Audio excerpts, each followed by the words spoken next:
dengan melihat fadlnya Allah dan rahmatnya Allah. Ini harus kita pahami mulai dari konstruksi yang paling pokok, yaitu akidah. Dua ahwal. Ahwal itu satu perilaku sosial. Tiga mutammimat, sesuatu yang tidak pokok, tapi kita butuhkan dalam mengawal hidup ini.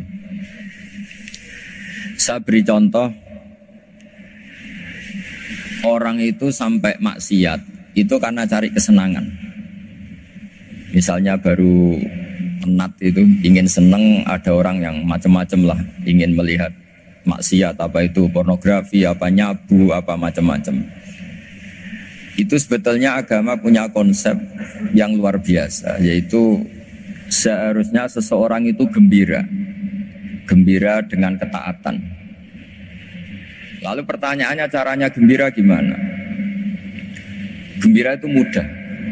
Jadi misalnya kamu sujud sama Allah Subhanahu wa taala. Terus cara berpikir begini, ini sekaligus ijazah. Cara berpikir begini. Ya Allah, ini kata Sayyidina Ali, kafani izzan an akuna laka abdan wa kafani fakhron an takuna li rabban. Ya Allah, betapa sialnya saya andaikan saya jadi budak dari makhluk yang sama. Misalnya sampean itu seorang kiai atau rektor atau doktor atau orang terpelajar, kemudian kamu jadi budak atau hamba dari makhluk yang setara. Betapa hinanya saya. Maka kata Sayyidina Ali, ya Allah, saya ini cukup bahagia, cukup bangga karena jadi budak, jadi hamba dari zat yang super atau yang maha super. Ini kok Allah Subhanahu wa ta'ala. Sehingga ada kebahagiaan yang luar biasa karena menjadi hambanya Allah Subhanahu wa ta'ala. Setelah bangga dengan jadi hambanya Allah, maka kita akan malu. Malu misalnya kok saya bahagia itu nunggu melihat pornografi, melihat maksiat. Itu terus menjadi malu. Kenapa saya bisa didikte oleh hal-hal seremeh itu? Ya, kita malu karena didikte oleh hal-hal yang seremeh itu. Karena kita didikte oleh nafsu. Jadi izzatun nafsi, satu harga diri seseorang itu harus dihidupkan untuk hanya tunduk kepada Allah Subhanahu wa ta'ala. Sehingga Nabi itu melatih satu logika tarkul ma'asi. Nabi itu dulu ketika ada seorang pemuda yang ya karena mungkin pemuda ya, dia itu mau masuk Islam, tapi uniknya kata pemuda tadi, saya masuk Islam tapi asal dibolehkan bebas zina. Jadi ini agak sableng gitu. Jadi mau masuk Islam syaratnya dibolehkan apa? Zina atau free sex gitu. Karena orangnya agak hiper. Itu Nabi tidak langsung mengancam dengan neraka enggak. Ketika mau pamit gitu semua sahabat melarang. Mah itu jangan, kamu jangan sowan Nabi, itu permintaan yang enggak masuk akal. Setelah lama ditahan terjadi kegaduhan di masjid, Nabi dengar itu ada apa itu? Itu ada pemuda yang mau masuk Islam tapi yasta'dzinuhu fi zina, tapi mereka minta izin ke Nabi untuk tetap boleh zina. Kata Nabi, pemuda itu suruh masuk, suruh menghadap saya. Ketika menghadap Nabi, saya ulang lagi, ketika menghadap Nabi, Nabi mengajarinya itu luar biasa. Nabi tidak langsung mengancam dengan neraka atau dengan azab itu enggak, tapi kata Nabi, atuhibbuhu li ummik. Kamu suka kalau ibu kamu itu jadi demenannya orang banyak? Oh enggak ya Nabi, yang demen ibu saya tak bacok kan. Karena ini ya agak preman, di mana-mana orang nakal agak preman. Terus atuhibbuhu li bintik, kamu suka kalau putri kamu ya digitukan orang-orang? Oh ya enggak Nabi, yang gitukan putri saya tak bacok. Atuhibbuhu li kholatik, kamu suka kalau bule kamu digitukan? Atuhibbuhu li ammatik, kamu suka kalau saudara bapak kamu digitukan? Nabi itu mengeset ya. Cara sekarang itu otak mungkin. Nabi itu meluruskan otaknya anak muda itu. Betapa buruknya zina. Cara bahasa Arab ditakbih. Betapa buruknya zina. Kamu suka kalau korbannya ibu kamu, putri kamu, bude kamu, bule kamu. Sehingga orang itu matur ya hasbuka ya Rasulullah, ini sudah cukup. saya tidak pernah melihat sesuatu seburuk zina.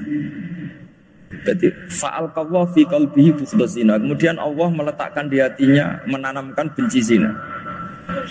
Sehingga akhirnya pemuda tadi menjadi iffah, menjadi menghindari zina.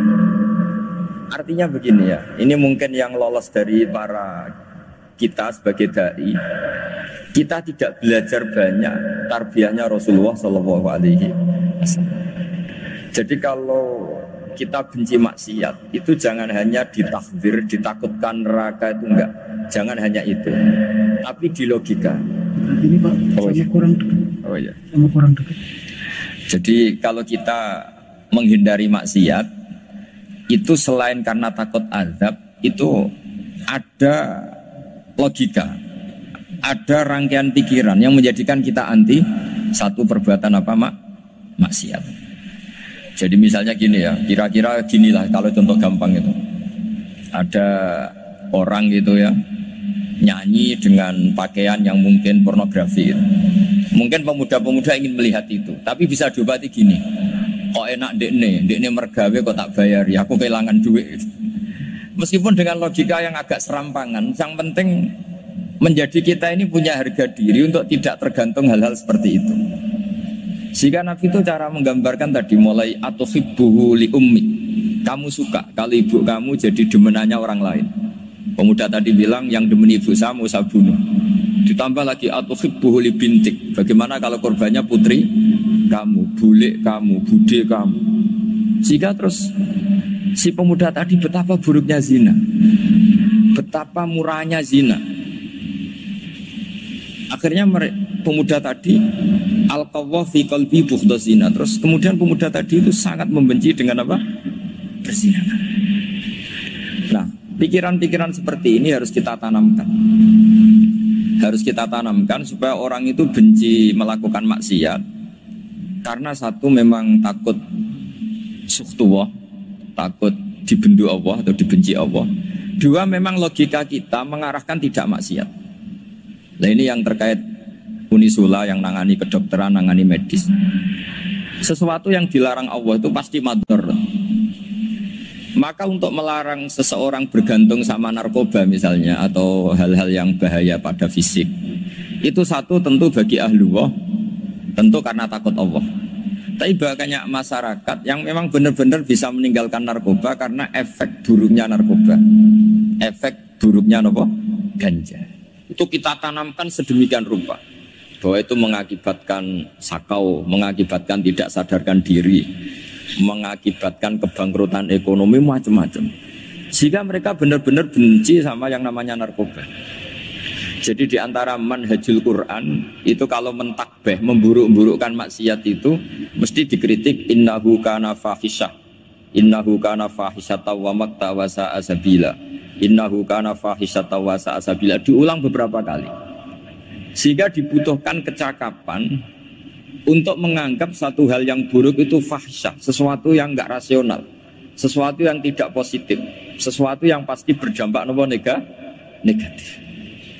Sehingga kalau misalnya tadi dibacakan oleh Qori, kuntum khaira ummatin ukhrijat linnasi ta'muruna bil ma'ruf wa tanhauna 'anil munkar. Untuk berhenti dari kemungkaran itu satu takbihun litilkal munkar atau litilkal munkarat, bahwa munkarat itu kita cap, kita stigmasi bahwa itu buruk sekali. Seperti Nabi mengajarkan pemuda tadi, masa kamu suka ibu kamu digitukin lelaki lain, putri kamu, bule kamu, bude kamu, sehingga orang ini pikirannya termindset betapa buruknya zina. Sama seperti kita sukses memindset betapa buruknya narkoba, betapa buruknya bahan-bahan terlarang. Begitu juga seterusnya, terus pengkhianat dan sebagainya. Tapi problem manusia adalah dia itu akan mencari kebahagiaan atau kesenangan sesaat. Maka caranya gimana? Keinginan senang lewat maksiat ini dilawan dengan nyaman dengan taat. Saya ulang lagi, nyaman dengan taat. Sehingga ulama dulu punya kalimatul munajat, artinya kalimat hubungan pribadi sama Allah yang menjadikan orang itu nyaman. Dan ini yang diajarkan kitab-kitab tasawuf. Kitab tasawuf itu sukses mengajarkan melihat alam raya ini semuanya nyaman, termasuk yang mengecewakan. Itu dianggap nyaman. Saya berkali-kali mengajarkan ilmu ini karena ini musalsal ila Rasulillah sallallahu alaihi wasallam. Itu pernah suatu saat Imam Ahmad itu dipanggil sama tetangganya, anak muda. Tentu Imam Ahmad ini orang yang sangat soleh, sangat waroi, sangat tunduk sama perintahnya Allah dan Rasul. Pemuda tadi manggil, ya Ahmad, datang ke rumah saya. Imam Ahmad datang. Setelah sampai ke pemuda tadi, sudah pulang lagi, saya tidak butuh kamu. Pulang lagi. Setelah sampai rumah dipanggil lagi, ya Ahmad, datang lagi. Datang lagi. Oh, saya tidak jadi butuh, pulang lagi. Sampai 3 kali. Dan itu perangai ekspresi Imam Ahmad itu atau ulama lain yang sesoleh beliau itu nyaman, indah. Beliau tetap senyum-senyum nyaman. Beliau tidak tersinggung, tidak terprovokasi, pokoknya tidak tersinggung, kelihatan nyaman. Lama-lama pemuda ini terus tanya, ya Ahmad, kamu saya perlakukan seperti ini kok tidak tersinggung? Kamu senyum-senyum saja, happy-happy saja. Jawabnya Imam Ahmad itu unik. Wahai pemuda, saya kamu panggil itu senang sekali. Karena kata Nabi, kalau kamu iman dengan Allah dan Rasul, maka hormatilah tetangga. Jadi saya senang, karena nuruti perintah Allah untuk menghormati tetangga. Jadi tidak ada urusannya dengan kamu.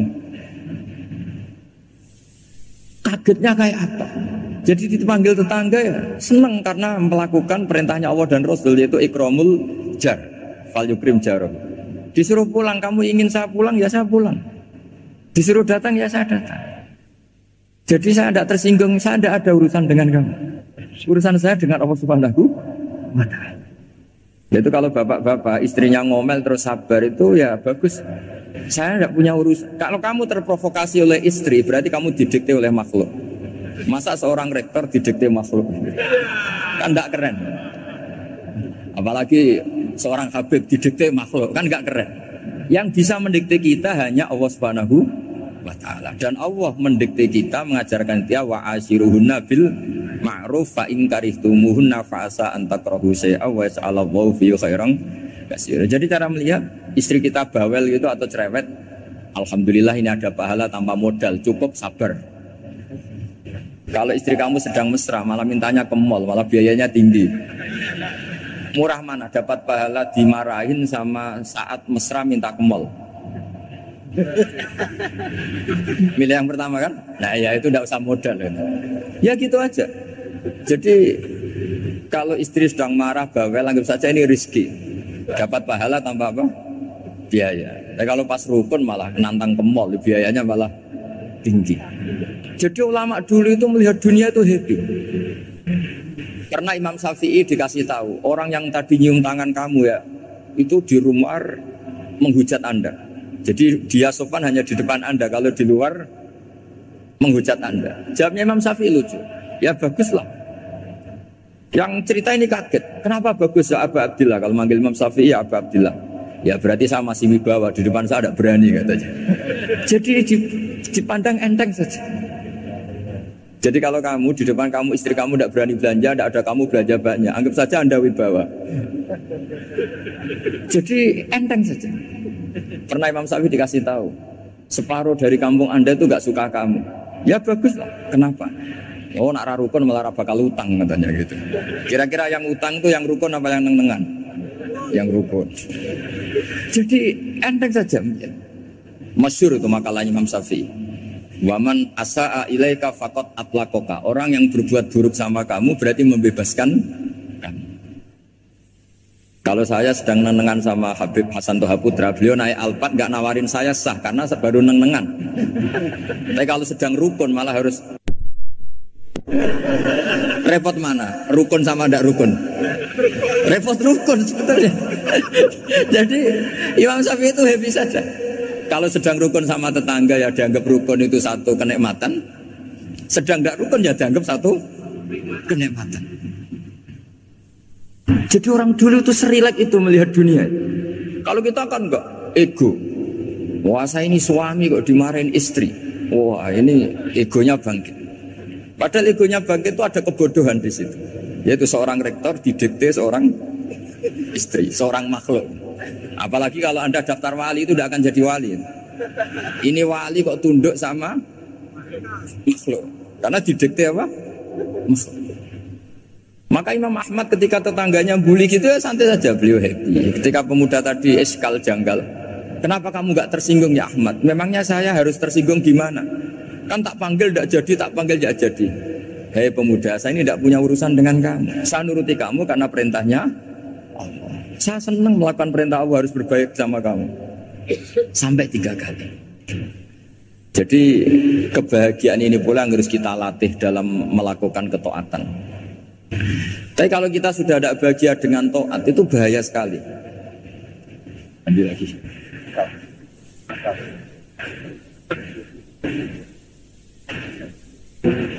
Ini satu bulan.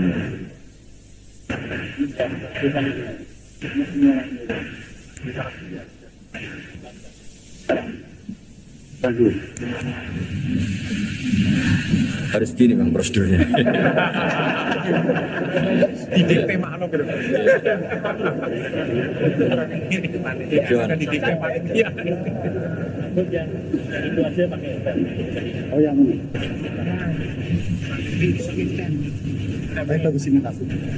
Anut saja.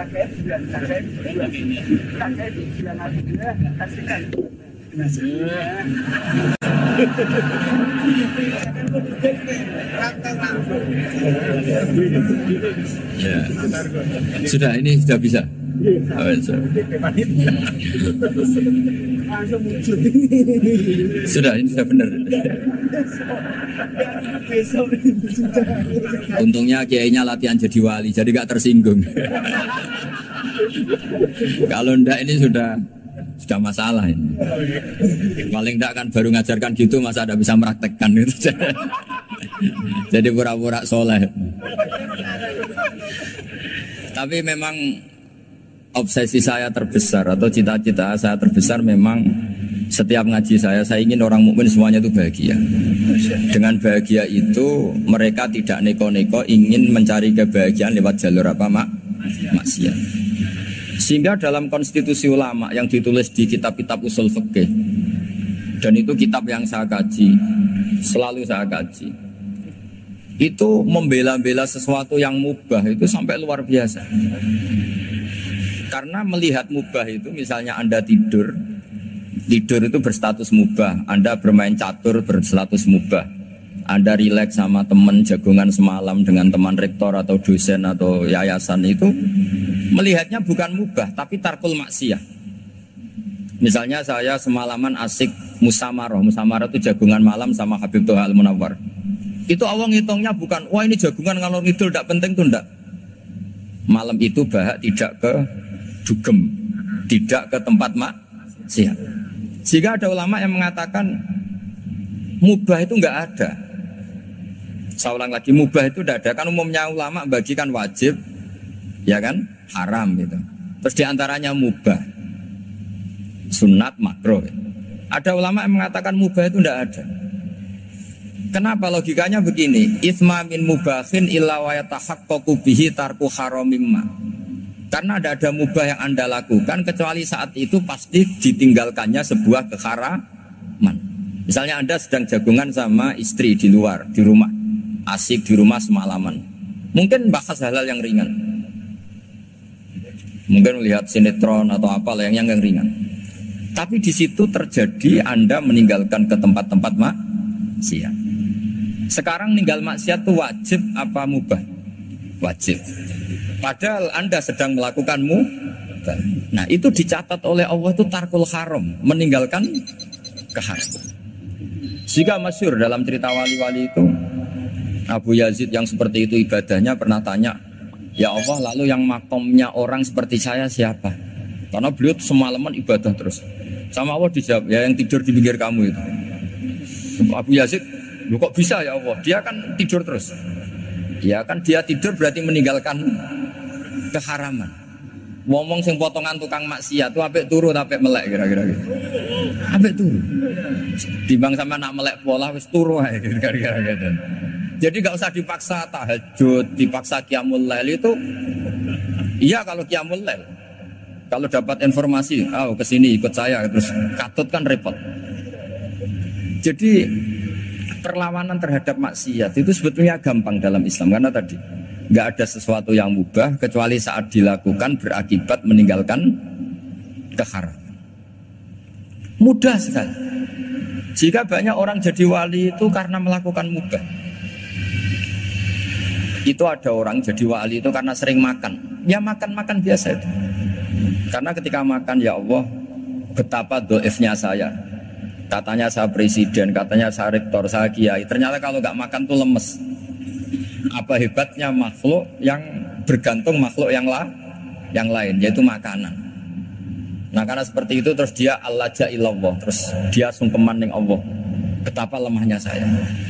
Sebab itu ketika Quran mengkritik dan dengan tanda kutip kemungkinan Tuhannya Isa bin Maryam, itu ngeritiknya sederhana Quran itu. Mal masih ibnu Maryam illa rasul qad khalas min qablihi rusul wa ummuhu siddiqah kana yaqulanit ta'am. Isa itu tidak Tuhan, wong dia makan. Kamu kebayang enggak misalnya punya Tuhan, wah tadi Tuhan mampir ke rumah saya, dia lemes. Setelah tak kasih makan sehat lagi gitu. Itu kan enggak kebayang gitu. Tapi Tuhan marung di rumah saya, lemes tak gratisin, kayaknya enggak punya uang gitu. Setelah makan, wah gairah lagi. Kebayang enggak punya Tuhan seperti itu. Sehingga Quran kalau gojlok sederhana, karena yakulanit tuh. Sehingga wali-wali itu kalau makan itu sadar lemahnya dirinya, betapa dirinya tergantung makanan. Sesuatu yang tergantung itu artinya tidak hebat, tidak Tuhan. Jadi untuk menjadi wali, untuk menjadi dapat ridhonya Allah itu sebenarnya sederhana. Termasuk ada cara jadi wali yang agak kacau, tapi ini ya benar, asal niatnya benar. Misalnya Unisula besar, ya kurang besar lagi. Kita sudah punya uang, kurang banyak uang lagi. Itu Nabi Ayub, itu kan seorang nabi. Pernah diuji Allah, ini ada di Sahih Bukhari. Nanti kamu tanya, hadisnya sahih enggak? Ini ada di Sahih Bukhari. Kadang orang kota itu aneh, enggak ahli hadis tapi tanya, sahih enggak? Padahal andekan dibodoni sahih ya ngandel saja. Jadi kadang ya aneh. Oh enggak tahu kok tanya gitu. Itu Nabi Ayub itu sudah kaya, pas itu sudah kaya, bukan cerita yang masih miskin, memang sudah kaya. Beliau di kamar dihinggapin satu belalang dari emas. Setelah belalang itu dikejar, ternyata yang jenis itu buahnya semuanya dari emas. Ngambil sana sini, ini yang kesak ini dipenuhin, saku ini dipenuhin, sampai buahnya. Bersama Allah digojlok, kamu itu nabi saya. Kenapa kamu mengumpulkan harta sebanyak itu? Kamu itu nabi saya kok rakus? Jawabannya Nabi Ayub unik. Ya Allah, siapa yang bisa kenyang dari rahmatmu?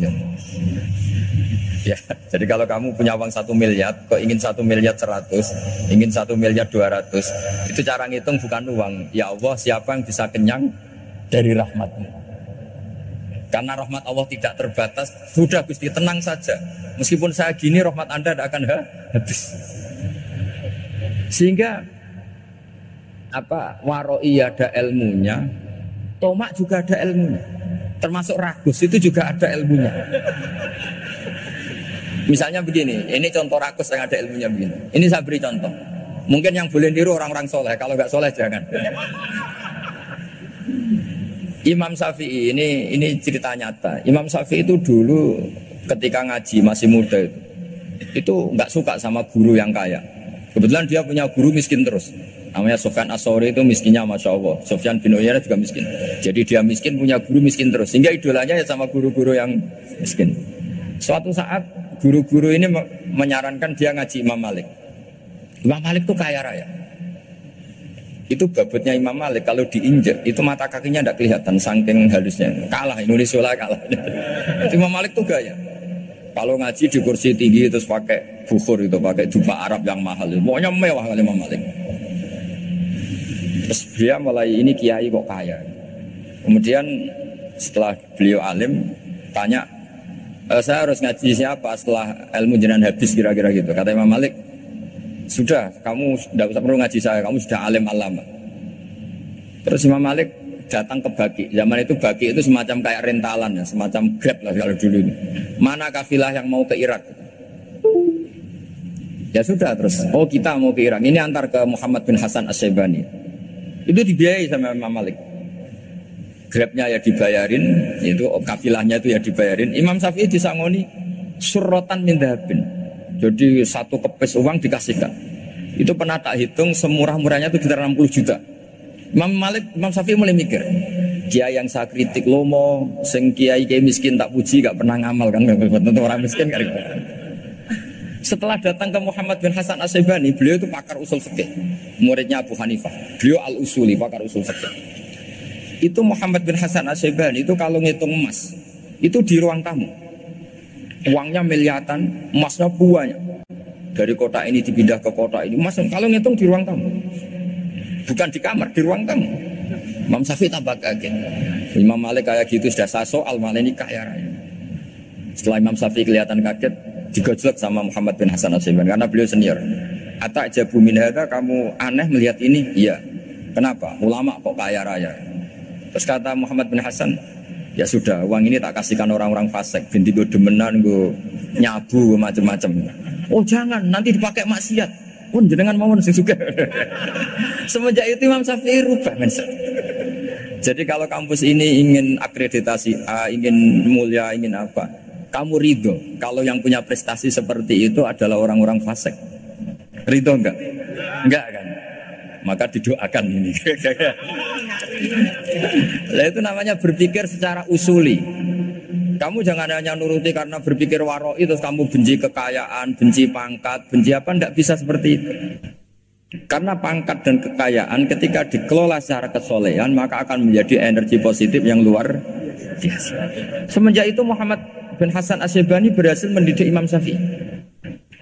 Sampai akhirnya keterusan Imam Syafi'i berpendapat kalau orang Islam bisa bikin rumah tingkat kok punya rumah reok itu haram. Tangannya keterusan. Kalau bisa jadi bupati kok jadi ketua RT juga haram. Karena al-Islam ya'lu wala yu'la. Islam itu luhur bukan bisa diluhurin. Sehingga rata-rata orang Syafi'iyah termasuk kiai-kiai Indonesia itu rata-rata ya agak-agak politikus. Ya agak-agak kedonyan, mungkin sebagian kedonyan tenan gitu. Karena nggak ridho gitu loh. Kalau kesempatan itu dikuasai orang fasik kemudian menjadi kekuatan maksi. Coba kalau bupati itu orang yang fasik, kemudian programnya supaya rakyat seneng semalaman dangdutan yang purno misalnya, supaya rakyat seneng dibolehkan dugem, dibolehkan judi. Tapi kalau yang jabat orang soleh kan ada beberapa perda yang menolak penyakit apa? Masyarakat. Jadi kamu jangan melihat bahwa kepangkatan ini hanya sebagai alat korupsi, alat otoriter. Enggak. Asal kena orang soleh, maka ini menjadi energi kesolehan atau energi positif. Sebab itu ketika Allah muji para nabi yang soleh, diantaranya disifati apa?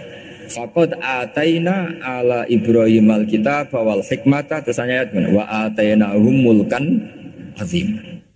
Dan Nabi Ibrahim dan keluarganya tak kasih kerajaan yang besar. Nah sekarang masih banyak orang yang cara pandang ngapain bikin Unisula yang megah, ngapain berambisi punya akreditasi A dan sebagainya. Menyoal seperti itu salah secara usul fikih. Karena secara usul fikih kesempatan yang baik tentu harus diperjuangkan oleh orang-orang yang soleh. Karena ini supaya jadi otoritas yang positif. Itu dulu ada latihan. Jadi orang dulu itu gampang sekali ketika milih miskin ditanya, kenapa miskin? Saya ingin hisab saya ringan. Tapi ketika mereka kaya, yang soleh, supaya harta ini tidak dipakai orang yang nanti dipakai maksiat. Kita misalnya orang soleh kok mau pangkat, karena kita ada ridho, kepangkatan itu dipegang orang maksiat, kemudian menjadi energi maksiat. Begitu juga seterusnya. Maka ulama dulu itu rileks. Sampai Nawawi Al-Bantani itu nanti bisa dicek di tafsir Qul hal yastawil ladzina ya'lamuna wal ladzina la ya'lamun. Beliau muji-muji ulama. Kemudian ada seorang yang agak hasud mungkin. Tanya begini. Hebatnya ulama itu begini-begini. Terus ditanya, tapi kenapa kita sering melihat ulama ngantri proposal di rumahnya bupati gitu. Sementara bupati nggak pernah datang ke ulama ngaji ihya. Jawabannya Imam Nawawi itu unik. Ya karena ulama itu tahu gunanya uang, sehingga nyari uang untuk pondok, untuk masjid. Sementara bupatinya tidak tahu gunanya ilmu, maka tidak pernah ngaji. Jadi ya ringan saja. Jadi ya sudah seperti itu. Sama kedonyan, anggap saja karena tahu gunanya uang. Jadi kenapa ulama ngantri di kabupaten, bukan bupati ngantri di ulama? Jawabannya karena ulama tahu gunanya uang, sementara bupatinya nggak tahu gunanya ilmu. Ya kira-kira gitulah. Ada ustadz tidak ganteng, kesensem rondo cantik, karena tahu gunanya ustadz itu. Artinya tahu gunanya kalau saya nikah nanti punya anak jadi gus, karena kan dia kiai gitu. Tapi rondonya raro gunanya dia karena miskin gitu. Jadi ulama dulu itu rileks, menafsirkan apa saja itu rileks, termasuk saat terpojok itu rileks. Karena semuanya dianalisis pakai ilmu. Sehingga ciri utama wali itu apa? Ala inna awliya Allahi la khaufun alaihim wa lahum yahzanun. Enggak ada rasa takut, enggak ada rasa gampang. Karena melihat sesuatu itu gampang saja. Saya ulang lagi, melihat sesuatu itu gampang saja, ringan. Saya beri contoh ya betapa pentingnya mindset ya, cara berpikir. Orang itu menjadi kikir itu karena nganggap hidup itu lama dan uang itu penting. Kalau zaman Nabi itu sederhana kalau melihat hidup. Pernah suatu saat Nabi itu punya jatah makan. Karena Nabi itu hidupnya juga pas-pasan. Jadi Nabi itu unik. Beliau di satu sisi kaya raya, bisa ngurmat Abu Hurairah, Ammar, Suhaib. Ashabu Sufa itu dirawat Nabi semua. Itu kan kaya, bisa ngerawat sekian orang. Tapi di sisi yang lain untuk pribadinya beliau miskin. Kadang nggak bisa makan hari itu. Tapi di saat yang sama bisa merawat Ahlus Sufa. Jadi keliru kalau orang hanya cerita Nabi itu miskin, untuk makan dirinya aja susah. Itu keliru. Kelirunya kalau tidak diteruskan, tapi Nabi mampu menghidupi Ahlus Sufa. Jika cerita jatah makannya Nabi itu dikasihkan orang ketika Nabi ditanya, ya Aisyah, makanan jatah saya di mana? Oh ya Rasulullah, tadi ada orang minta tak kasihkan, maka makanan itu habis. Apa kata Nabi? Kamu salah Aisyah. Yang kamu kasihkan itu justru yang masih. Ya yang kamu kasihkan itu justru yang masih. Sehingga Nabi menganggap, makanya Nabi terus ngendikan. Ya kalau mukhatabnya lelaki ya kira-kira begini. Wahallaka min malika illa ma akalta fa'afnaita wala bista fa'ablaita. Tersanya wa tasaddaqta fa'abqaita, kata Nabi.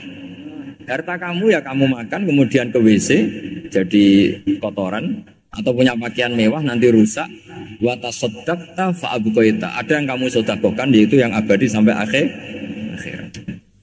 Sehingga banyak pengusaha yang mencintai saya setelah tak ajari hadis itu, misalnya punya uang 1 miliar karena dia spekulan atau pedagang rawan bangkrut, disedekahkan ke masjid 50 juta, yaitu yang abadi. Jadi kalau suatu saat bangkrut, dia masih punya uang 50 juta di akhirat. Jadi Nabi itu mengajari sedekah itu apa? Ya sedekah itu pengabadian uang. Kalau kita kan enggak, bilang sedekah itu nguras uang. Itu pikirannya setan, dan pikirannya orang Islam. Itu cara berpikir setan, bukan cara berpikir umat apa. Sehingga Sayyid Ali Zainal Abidin itu kalau ada orang minta, kemudian beliau ngasih, itu beliau bilang gini, marhaban biman hamala zati ilal akhirah. Matur nuwun nggih jenengan sembeto sangu kula nate. Jadi dianggap teller saja. Orang yang minta uang beliau itu dianggap tukang nyatet bank itu. Karena sudah ditabungkan, ya sudah.